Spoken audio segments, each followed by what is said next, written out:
사람이 살아야 집의 의미를 더하는 것처럼, 음식은 먹을 수 있어야 음식의 의미를 더하는 것처럼, 학교는 학생이 있어야 학교로서의 의미를 가진 것처럼, 여러분 오늘 본문에 사도행전은 이 땅에 교회가 시작되는 것을 기록하고 있죠. 교회가 시작된 거예요. 이것은 전도의 시작이기도 하고 선교의 시작이기도 합니다. 교회 안에서 하는 수많은 사역의 시작이기도 합니다. 이 땅에 교회가 감당하고 있는 일들이 아주 많이 있죠. 전도, 구제, 지역 섬김, 해외 선교, 봉사, 그리고 매주 드리는 예배까지. 오늘 여러분들이 가장 잘 아시는 말씀이에요. 오직 성령이 너희에게 임하시며 그 다음이 예루살렘과 온 유대와 사마리아와 땅끝까지 내 증인이 되리라. 여러분 우리가 증인으로서의 역할은 잘 하려고 해요. 한마디로 예루살렘도 가고 유대와 사마리아와 땅끝까지 맡겨진 일을, 선교도 나가고 봉사도 하고 교회에서 맡겨진 일을 감당해요. 그런데 오직 성령이 임하시면이에요. 전제는 예루살렘 가는 거, 유대 가는 거, 사마리아 땅끝까지 가서 증인이 되는 게 중요한 게 아니라, 전제는 성령이 임하시면, 권능이 임하면 이라는 전제를 깔아요. 여러분 이 말씀이 저는 이렇게 들려와요. 예루살렘에서부터 유대까지, 거기서 사마리아까지, 땅끝까지 가는 교회 성도들은 많이 있어요. 뭔가 해보려고 해요. 바쁘게, 분주하게. 교회니까 교회의 의미를 찾아야 한다고 전도 나가죠. 선교 나가죠. 섬김, 봉사, 지역 섬김 다 해요. 그렇죠? 증인으로서의 삶은 우리가 한다. 여러분 그게 지금 나쁘다고 안 좋다고 하는 얘기가 아니고요. 예루살렘을 넘어 유대와 사마리아와 땅끝까지 가기 전에 예수님이 하신 말씀은 예루살렘을 떠나지 말고 내게서 들은 바 아버지께서 내 이름으로 보내실 성령을 기다리라요. 기다리라. 여러분 여기서 예루살렘을 떠나지 말라는 얘기, 지금 예수님이 제자들에게 하신 말씀이죠. 예루살렘을 떠나지 말라는 얘기는 제자들에게 있어서는 일단은 첫 번째는 두려움이에요. 고통이에요. 고난이에요. 예루살렘은 스승인 예수님을 잡아 죽였던, 신성모독으로 내몰았던 유대 율법 지도자들이 가득한 곳이 예루살렘이에요. 그리고 스승 예수님이 십자가에 달리신 곳이 예루살렘이에요. 거기다가 제자들에게 있어서 예수님이 잡히시던 밤 뿔뿔이 흩어진 곳이 예루살렘이에요. 베드로가, 수제자 베드로가 예수님을 모른다고 3번이나 부인한 곳도 예루살렘입니다. 그런데 예수님은 뭘 명령하고 계세요? 야, 저쪽에 가서가 아니라 니들이 실패를 맛본 그곳에서, 내가 처절하게 십자가를 지고 완벽하게 실패한 것처럼 보였던 예루살렘에서, 너가 나를 3번이나 부인했던 그 장소에서 뭘 기다려라? 성령을 기다려라. 여러분 제자들에게 있어서는 이건 두려운 일이라는 거예요. 예루살렘을 떠나지 말고. 이 얘기는 반대로 얘기하면 제자들은 예루살렘 떠날 생각을 하고 있었다는 거예요. 예수님도 죽인 율법 지도자들이 자신은 못 죽이겠어요. 제자들은 못 죽이겠어요. 여러분 요한복음 20장 19절에 이날 곧 안식 후 첫날, 예수님 부활하신 아침입니다. 저녁 때에 제자들이 유대인들을 두려워하여 모인 곳에 문을 닫았더니, 제자들은 두려웠던 거예요. 예수님도 죽었는데 우리도 못 죽일까? 두려울 수밖에 없었어요. 그런데 예수님의 명령은 예루살렘을 떠나지 말고 성령이 임하시면, 권능을 받으면, 여러분 권능 없이, 능력 없이 어떻게 예루살렘, 유대, 사마리아 땅끝을 갑니까? 여러분 원하는 직장에 들어가기 위해서 공부 정도 열심히 하는 것, 그거 안 하고 그 직장 들어간 사람이 있을까요? 내가 원하는 직장에 들어가기 위해서 공부 정도 열심히 하는 것 안 하고 그 직장에 들어간 사람이 있을까요? 착하게 살고 선하게 사는 사람 없을까요? 여러분 성령 없이도 착하게 살고 선하게 사는 사람 없습니까? 여러분, 예수 안 믿어도 구제하고 기부하고 배려하고 친절한 사람 없나요? 더 많아요. 예수 안 믿어도 착하고 기부하고 배려하고 친절한 사람은 여러분 더 많습니다. 교회 안 다녀도 성경이 말하는 의로운 사람이다, 선한 사람의 기준, 마인드를 가진 사람은 더 많습니다.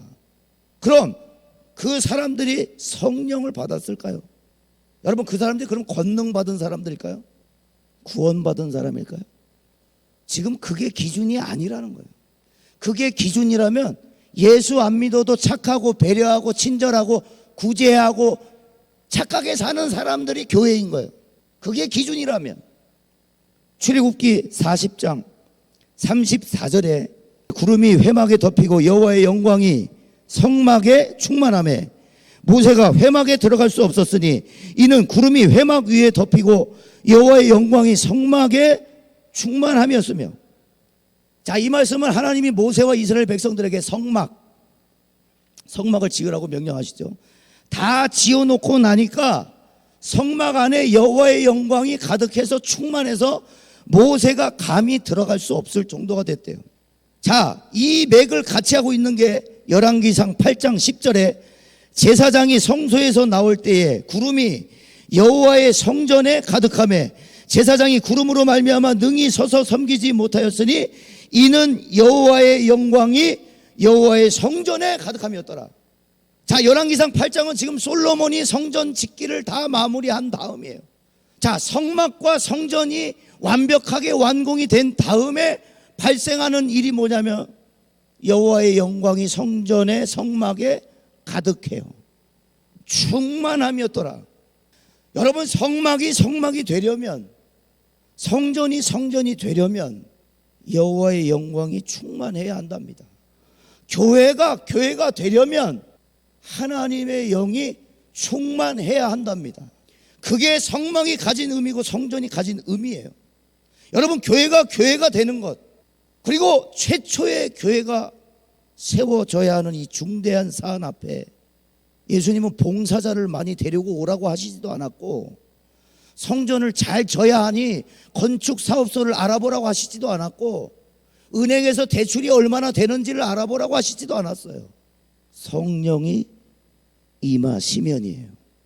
최초의 교회가 세워져야 하는 이 중대한 사안 앞에 예수님이 교회를 세우기 위해서 특강을 하시지 않았다고요. 건축 사업소 가갖고 견적을 뽑아보시지 않았어요. 제자들 보고 야, 은행에 가갖고 얼마나 대출이 되는지, 교회를 짓기 위한 건축에 대한 플랜을 짜신 게 아니다 이 말이에요. 여러분, 한 단체가 설립이 되려면 얼마나 많은 시간과 투자와 계획과 준비가 필요합니까? 물질도 들어가고요. 그런데 예수님이 말씀하시는 건 세상의 방식을 똑같이 요구하신 것이 아니라는 거예요. 세상의 방식은 뭐예요? 남들과 다르게, 누구보다 빠르게가 세상의 방식이에요. 그런데 예수님이 가르쳐주신 방식은 기다리라예요. 우리 한번 찾아보겠습니다. 요한복음 20장 22. 이 말씀을 하시고 그들을 향하사 숨을 내쉬며 이르시되 성령을 받으라. 여러분, 왜 받으라고 하셨나? 그러면 왜 받으라고? 성령이 왜 필요한가? 자, 이 말씀을 하시고라 그랬어요. 22절에 이 말씀을 하시고라 그랬어요. 그러면 21절을 읽어보면 돼요. 21절, 아버지께서 나를 보내신 것 같이 나도 너희를 보내노라. 예, 아포스톨로이스, 보냄을 받은 자. 너희는 보냄을 받은 자기 때문에 성령을 받으라는 거예요. 여러분, 어떤 엄마가 어린 자녀에게 심부름을 시켜요. 야, 콩나물도 사오고 두부도 사오고 계란도 사오고 마지막에는 너가 먹고 싶은 걸 좀 사와라. 자, 심부름까지는 좋아요. 심부름을 시켜요. 그리고 돈을 안 줘요. 어린 자녀가 할 수 있는 건 아무것도 없어요. 아무것도 없어요. 갈 수 없어요. 콩나물과 두부와 계란, 또 내가 먹고 싶은 걸 사기 위해서는 돈이 있어야 돼요.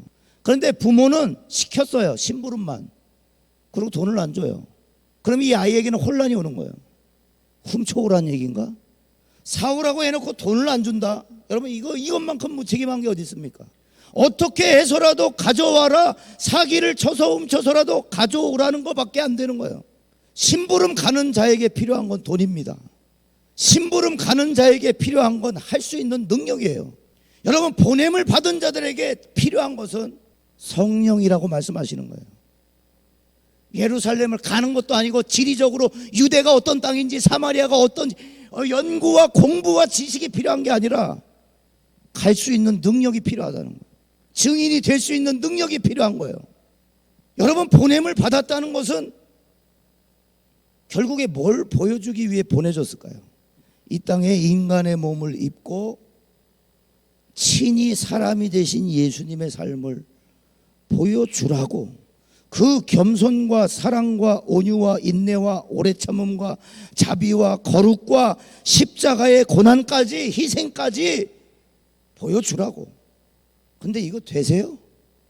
겸손과 사랑과 온유와 인내와 오래 참음, 자비, 거룩, 십자가의 고난, 희생, 이거 되세요? 우리 안 되잖아요. 예루살렘과 유대와 사마리아 땅 끝까지 가는 게 겸손과 사랑과 온유와 인내와 오래 참음, 자비, 거룩을 이뤄야 되는 게 목적이 아니에요. 여러분, 그것만 하려고 하니까 성경은 분명히 그렇게 살라고 해요. 겸손해라, 온유해라, 인내해라, 참아라, 오래 참아라, 자비해라. 근데 안 된단 말이에요. 우리 다시 말해서 성령 없이 겸손한 척 가능해요. 사랑하는 척 가능해요. 열심히 수고하고 봉사하는 척 가능합니다. 예루살렘과 유대와 사마리아 땅 끝까지 가는 거 가능해요. 비슷하게 따라 할 수 있어요. 그런데 예수님이 나를 따르라 라고 하는 건 그런 척을 하라는 얘기가 아니고 따라오라는 얘기예요. 내 뒤에 바로 따라서 붙어서 따라오라는 얘기예요. 비스무리한 척을 하라는 얘기가 아니고, 그런 척을 한 사람들이 누구냐? 예수님의 제자들이에요. 내가 당신과 함께 죽을지언정 당신을 부인하지 않겠습니다. 충성스러운 척을 해버렸어. 마치 당신이 죽는 상황이 오면 나도 같이 죽겠습니다. 충성스러운 고백이에요. 그런데 예수님이 잡히시니까 다 도망가요. 여러분, 우리가 부인한 제자들과 전혀 다르지 않다는 것을 알아야 합니다. 사실은 그렇게 살 능력이 없다는 것을 알아야 합니다. 예수님과 같이 죽을 자신이 없다는 것을 알아야 합니다. 예수님 부인 안 할 자신감이 없다는 것을 알아야 하는 거예요. 나 예수님 안다고 자신 있게 말 못하는 거예요. 그래서 어디 가서 나 예수 믿는 사람이요 라고 말 못하는 거예요. 왜? 나 예수 믿는 사람이요, 나 예수쟁이요 하는 순간에 모든 사람들은 뭘로 봐? 아휴, 뭐만 하면 예수 믿는 사람이 그러면 안 되지. 그 부담감 우리 못 견뎌요. 우리 그 십자가 못 진다고. 그렇게 사랑하는 척, 겸손한 척, 인내하는 척, 오래 참는 척, 자비한 척 가지고는 그 부담감을 못 견딘다고. 십자가를 지는 것도 아니야. 이거는 예수 믿는 사람이요라고 말도 못하고 사는 거예요. 사실은 신명기 18장 13절에 너는 내 하나님 앞에서 완전하라. 여러분, 완전하라는 말은 완벽하라는 말이 아닙니다. 거룩하라는 말이에요. 근데 문제는 거룩이 우리가 할 수 없는 영역이라는 게 문제예요. 하나님은 유일한 방법으로 거룩할 수 있는 유일한 딱 하나의 방법을 주셨어요. 하나님과 인격적 관계를 통해서만 이루어져요. 거룩하게 살려고 내가 발버둥을 쳐서 비스무리한 데까지 만들어 놓는 게 아니라 그냥 하나님과 관계가 가까워지면 거룩해져요. 여러분, 근데 이 관계는 우리가 가까워지고 싶습니다 해서 가까워질 수 있는 게 아니에요. 마태복음 1장 23절에 보라, 처녀가 잉태하여 아들을 낳을 것이요 그의 이름은 임마누엘이라 하리라 하셨으니 이를 번역한즉 하나님이 우리와 함께 계시다 함이라. 내 앞에 완전하라는 말은 인간 홀로 두면서 내비두면서 거룩할 것을 요구하심이 아니라 하나님 자신이 그의 백성의 곁에 동행하시며 거룩할 것을 말씀하시는 거예요. 오신다는 거예요. 우리가 갈 수 없으니까 그분이 오시겠다는 거예요.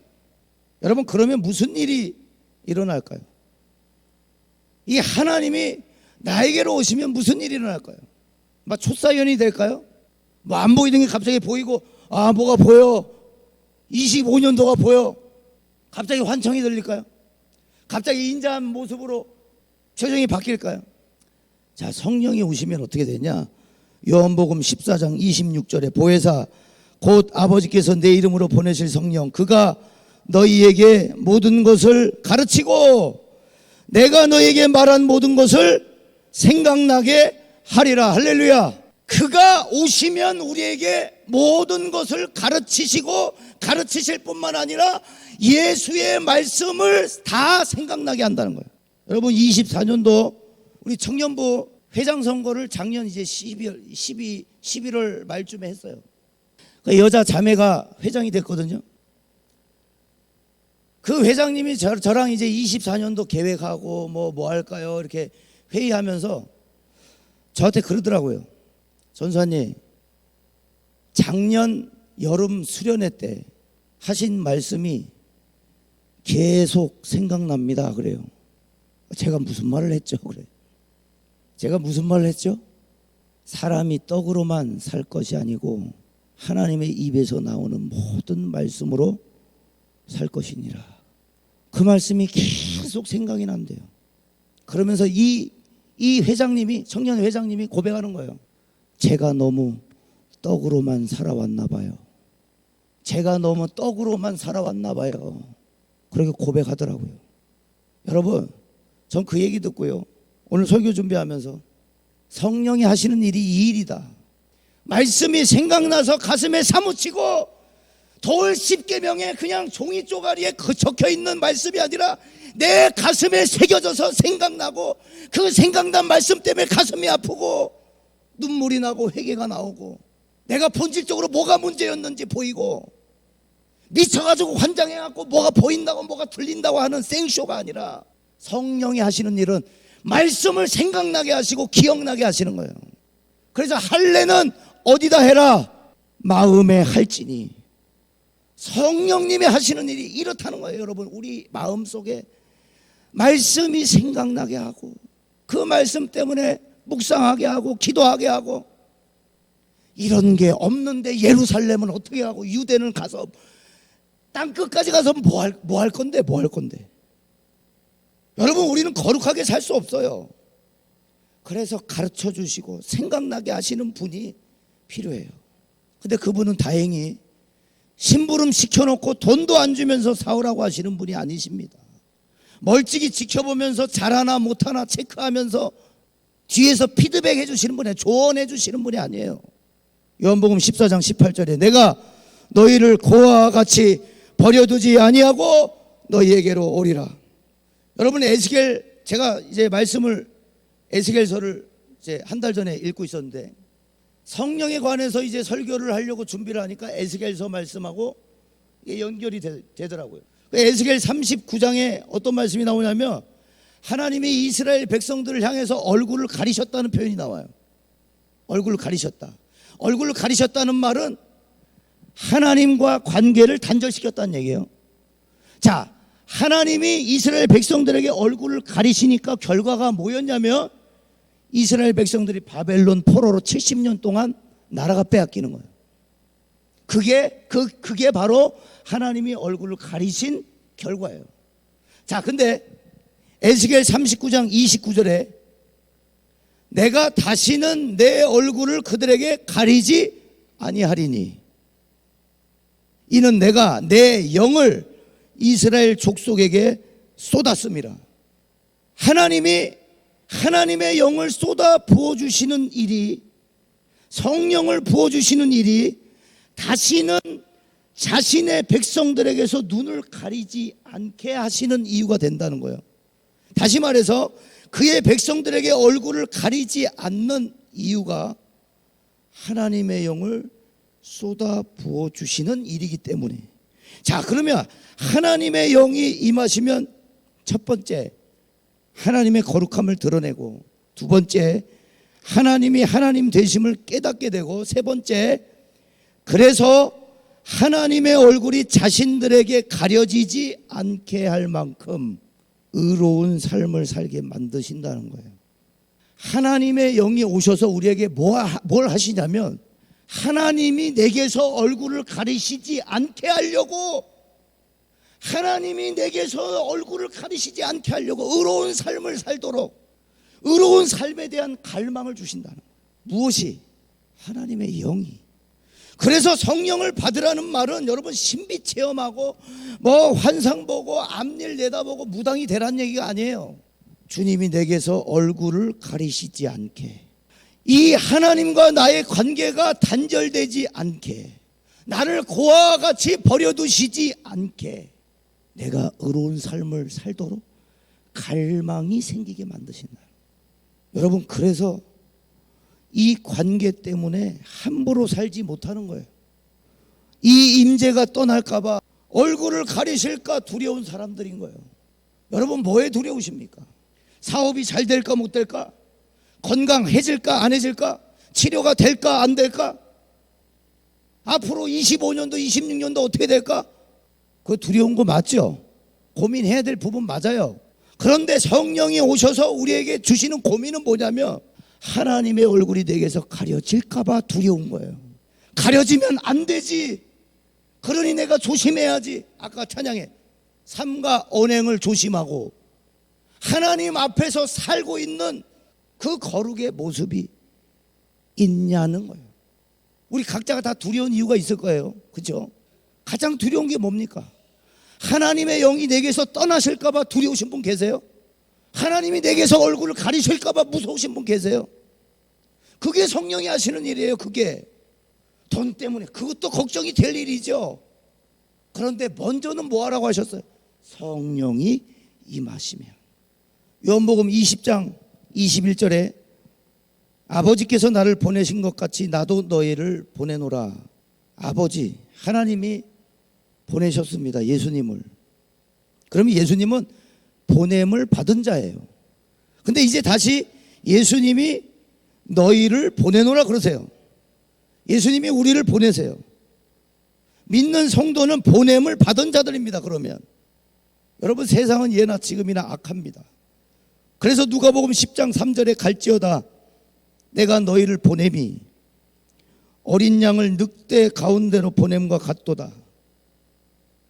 그래서 은혜가 없으면 안 되는 시대예요. 여러분, 그래서 권능이 없으면 안 되는 시대입니다. 예루살렘을 떠나지 말고 성령을 기다리라는 말은 여전히 위협이고 여전히 환난이고 여전히 고통이 있고 여전히 질병이 있고 속임이 있고 거짓이 판을 치는 이 세상이라는 말이에요.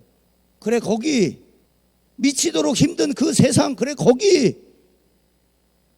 거기를 떠나지 말고 성령을 기다리라. 예수님은 거기로 보내시겠다는 거예요. 거기에 보내졌다는 거예요.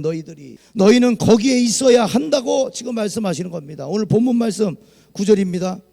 이 말씀을 마치시고 그들이 보는데 올려져 가시니 구름이 그를 가려 보이지 않게 하더라. 올라가실 때에 제자들이 자세히 하늘을 쳐다보고 있는데 흰옷 입은 두 사람이 그들 곁에 서서 이르되 갈릴리 사람들아 어찌하여 서서 하늘을 쳐다보느냐. 너희 가운데서 하늘로 올려지신 이 예수는 하늘로 가심을 본 그대로 오시리라 하였느니라. 여러분, 예수 믿고 파라다이스 천국을 경험하는 게 아니라 주님처럼 예수님처럼 하늘로 승천하시며 영광스러운 모습으로 올려지는 게 아니라 여전히 고난이고 여전히 똑같은 일상이고 여전히 전쟁은 여전히 싸움은 계속되지만 여전히 위험하지만 죄가 있는 곳에 은혜가 더욱 넘쳤나니. 여러분, 도교와 유교에 쩌들어 가난과 질병으로 동방의 미개한 종족에 불과했던 이 민족에 토마스 선교사를 시작으로 미국, 독일, 영국 등등 피 한 방울 안 섞인 이방인들이 예수 십자가 구원의 복음을 전하고 생명을 전해주므로 교회가 세워졌고요, 학교가 세워졌고요, 병원이 세워졌어요. 그리고 또 이 나라는 미개한 종족들, 특별히 위험한 종족들만 골라서 우리나라 선교사님들 누구도 가지 않는 나라 꾸역꾸역 들어가셔서 거기서도 만민에게 복음을 전하라 하신 주의 지성명령을 지키기 위해 오늘도 들어가고 오늘도 전하고 오늘도 외치는 것이 아니겠습니까? 가장 위험한 종족, 가장 위험한 나라일수록 어떤 나라의 선교사님이 많이 가 계실 것 같아요? 한국 선교사님이랍니다. 가장 어려운 나라일수록 복음 전하기가 까다로운 나라일수록 가장 많이 들어가 계신 선교사님들의 국가가 누구냐면 대한민국이래요. 오늘 천사가 얘기합니다. 어찌하여 하늘만 쳐다보느냐? 어찌하여 구름 타고 올라가신 그 영광스러움만 보고 있느냐? 어찌하여 예수 믿은 권리만 주장하고 의무는 다하지 않느냐? 예수께서 보여주신 모습은 영광이 아니라 너덜너덜 처절하게 찢겨서 나의 하나님 어찌하여 나를 버리셨나이까? 버려지시기까지 십자가 지신 모습인데 너희는 왜 아직 영광스러운 구름의 모습을 보면서 하늘만 쳐다보고 있느냐는 거예요. 왜 영광만 구하고 있느냐는 거예요. 영광만 보려고 하고 있느냐는 거예요. 예루살렘과 유대와 사마리아와 땅끝까지 가서 곧 증인이 되어 제가 땅끝까지 갔습니다. 영광만 추구하고 있냐는 거예요. 그러면서 천사가 아주 뼈를 때리는 얘기를 하죠. 갈릴리 사람들이라고. 이 갈릴리 사람들아 어찌하여 하늘만 쳐다보고 있느냐. 그들의 정체성을 끄집어낸 거예요. 여러분 요한복음 1장 46절에 나사렛에서 무슨 선한 것이 날 수 있느냐. 그게 그 지역을 정의해 놓은 거예요. 갈릴리가 군산이라고 하면 경암동이 나사렛입니다. 그러니까 나사렛에서 어떻게 선한 것이 일어날 수 있겠느냐. 갈릴리에서 어떻게 선한 것이 일어날 수 있겠느냐. 천사가 이 갈릴리 사람들아, 한낱 고기잡이에 불과하고 세리에 불과했던 예수님의 제자들의 현 주소, 갈릴리 사람들, 갈릴리밖에 못 벗어나는 사람들. 그런데 예루살렘, 유대, 사마리아, 땅끝, 말도 안 되는 일이라는 거예요.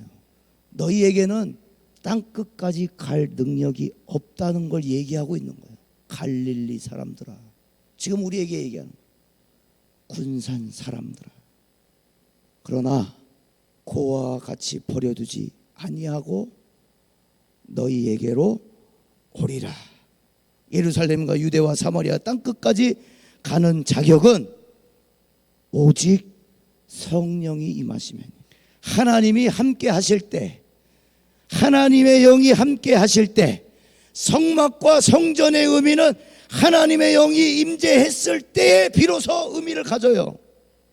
그러면 교회는요, 성도는요, 하나님의 영이 계셔야 의미를 갖는 겁니다. 언제까지? 너희 가운데 하늘로 올려지신 예수는 하늘로 가심을 본 그대로 오실 때까지. 말씀을 정리하겠습니다.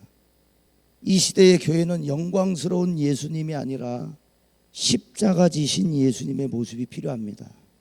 영광이 아니라 십자가의 예수님이 필요해요.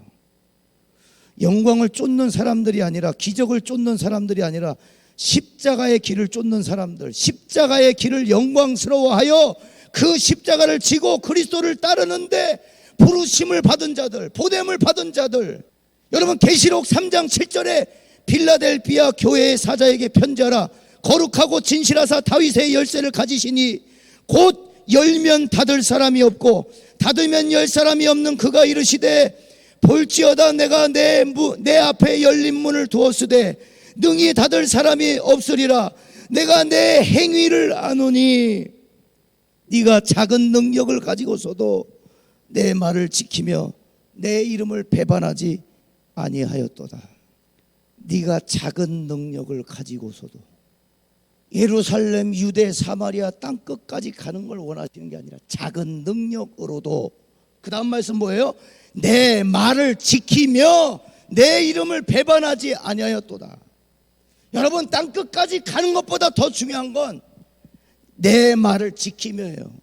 여호와의 얼굴, 하나님이 내게서 얼굴을 가리실까 두려워하는 거. 그래서 그 말씀대로 의로운 삶을 사는 거. 닭 울기 전에 예수님 모른다고 3번 부인하는 삶이 아니라 다 쫓아 다녀놓고 마지막에 예수님 모른다고 저주하는 실패한 제자들이 아니라 예루살렘, 유대, 사마리아 땅끝까지 못 가도 내 말을 지키고 내 이름을 배반하지 않은 것, 그것이 빌라델비아 교회가 칭찬받은 이유입니다.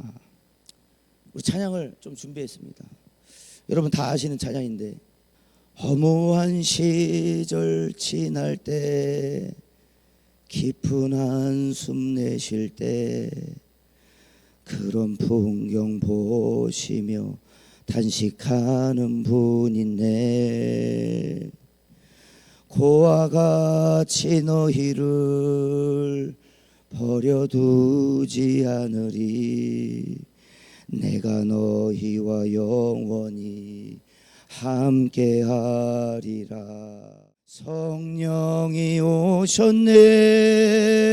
성령이 오셨네, 내 주에 보내신 성령이 오셨네.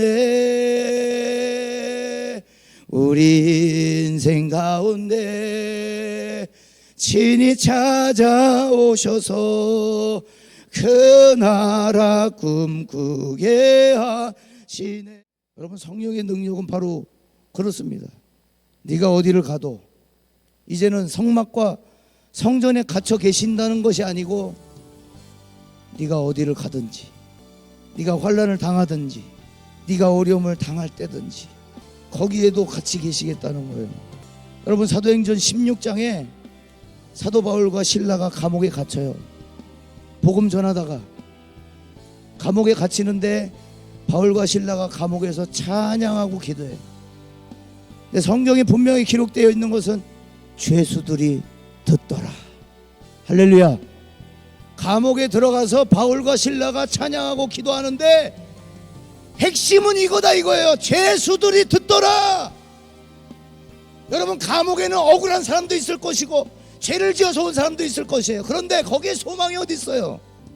바울과 실라만은 찬양하고 기도하는 거예요. 그걸 죄수들이 듣는 거예요. 여러분, 세상 사람들이 듣습니다. 세상 사람들이 봅니다. 우리의 삶을, 우리의 행동을, 우리의 말을 봐요. 여러분, 고난의 감옥에서도 영광의 찬양을 부를 수 있는가? 예루살렘을 떠나지 말고 성령을 기다리라는 말은 뭐냐? 여전히 고난이고 위협이지만 고난의 감옥에서도, 환난의 시간에서도 영광의 찬양을 부를 수 있는가? 구름 타고 올라가신 예수님 영광 바라보면서 영광이겠지, 영광이겠지, 곧 내게 영광 오겠지가 아니라 성령이 오신 이유는 한 가지예요. 예수님 따라가라고. 할렐루야. 십자가 지고 겸손하고 사랑하고 온유하고 인내하고, 이 방법은 성령이 임하시는 방법밖에 없어요. 여러분, 예루살렘과 유대와 사마리아와 땅끝 가서 증인되기 전에 오늘 24년도 경암교회 우리 성도님들은 성령 받고 시작합시다. 성령 받고 사역합시다. 성령 받고 신앙생활 합시다. 성령이 임하시면 권능을 받고 결국은 땅끝까지 인도하신답니다. 우리 주여 한번 외치고, 하나님, 먼저 우선순위는 예루살렘을 넘어 땅끝을 가는 것이 아니라 성령이 오시면 하나님의 말씀이 생각나게 하시고 그 말씀 때문에 의롭게 살아갈 갈망을 우리 안에 부어주신 줄 믿습니다. 하나님, 24년도에 시작하는 이때에 먼저는 성령을 구합니다. 내 주에 보내신 성령님, 우리에게 오셔서 사로잡아 주옵소서. 주여 한번 외치고 통성으로 기도합니다. 주여. 성령이 오셨네, 성령이 오셨네. 하나님 감사합니다. 24년도 시작하며 다시 한번 교회의 의미가 무엇인가, 하나님의 영광의 영이 우리를 사로잡아 주시지 아니하고 성막과 성전과 교회와 교회된 우리의 몸된 교회된 우리 안에 하나님의 영이 없으면 의미가 없다는 것을 알았습니다. 예루살렘을 넘어 또 땅끝까지 가는 일에 있어 가장 먼저 우선순위 되어야 될 것은 하나님의 영이 있는가, 성령의 충만함이 있는가, 성령의 인도를 받고 있는가. 하나님이 이것을 다시 한번 점검합니다. 예루살렘을 떠나지 말고 고난이 있는 그 자리를 떠나지 말고 세상을 등지라고 하시는 말씀이 아니라 세상에서 기다리라고 말씀하시는 하나님, 오늘 일개 갈릴리 출신들밖에 되지 않는 제자들에게 열방을 품을 수 있도록 땅끝까지 갈 수 있도록 능력을 부어주신 것처럼 오늘 다시 한 번 더 사도행전 이후에 오순절의 역사가 24년도 이 하나님 20세기 21세기에 이루어질 수 있도록 주의 은혜를 베풀어 주옵소서. 능력이 필요합니다. 권능이 필요합니다. 진짜 사랑할 능력이 필요합니다. 온유할 능력이 필요합니다. 오래 참을 능력이 필요합니다. 척하지 않게 하여 주옵시고 우리를 가르쳐 주시사 말씀이 생각나도록 인도하여 주옵소서. 감사하며 예수님의 이름으로 기도합니다. 내 주에 보내신 성령이 오셨네. 우리 인생 가운데 친히 찾아오셔서 그 나라